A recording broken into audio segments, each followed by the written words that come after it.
There was a child monk living in a temple. He was a first grader in elementary school, and he was very fond of his classmate Mary, because Mary always defended him whenever other kids made fun of him for being an orphan living in a temple. One day Mary asked the child monk, "Why do you let those kids bully you like that?" And the child monk said, "Because the Abbot said I shouldn't be mean. He said we should always choose mercy." Mary asked, "What's mercy?" And the child monk said, "It's being nice to people even when they are not nice to you." Mary nodded and said, "Oh, so it's like love." And Mary shared with the child monk one of her biggest secrets that day. She told him that her mom passed away and her dad was in Seoul to earn money, so she lived with her grandparents. From that day forward, they were best friends and inseparable. In December, the child monk received a Christmas card from Mary. It said he was invited to a church on Christmas Day.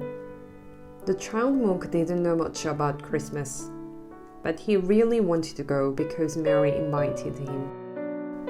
He hesitantly brought it up to another monk at the temple, but the monk said just dismissed him and said the abbot would scold him if he ever found out about this. The child monk got more and more frustrated as Christmas approached. He was so upset that he ended up writing down mean words about the abbot on his notebook just before crying himself to sleep. He wrote down, "I hate the abbot. I can't keep my promise to Mary because of him. And I would never know what Christmas is and what's the Christmas tree." The abbot stumbled upon the child monk's notebook, along with the Christmas card, and smiled.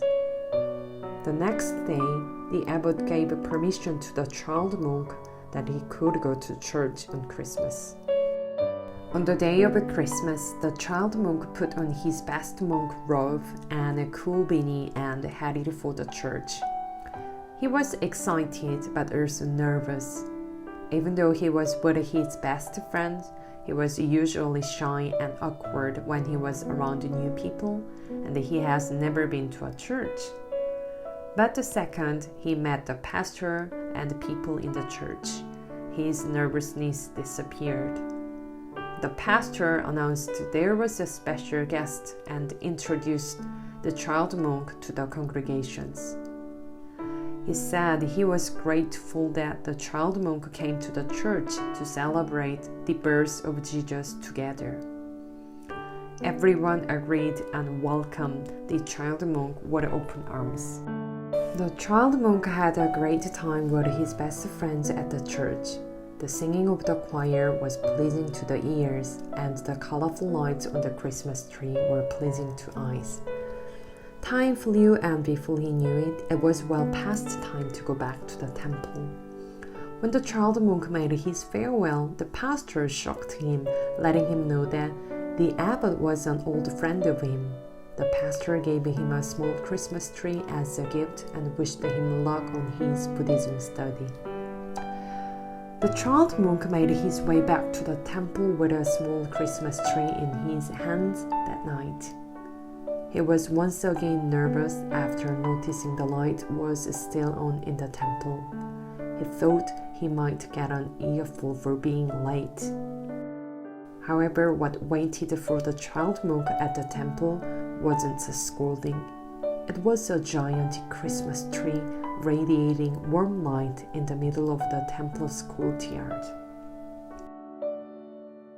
This story is based on Namuamitabul Christmas, a 2002 short independent film directed by Gwangho Park, showing how various religions coexist peacefully and in harmony with each other in Korea.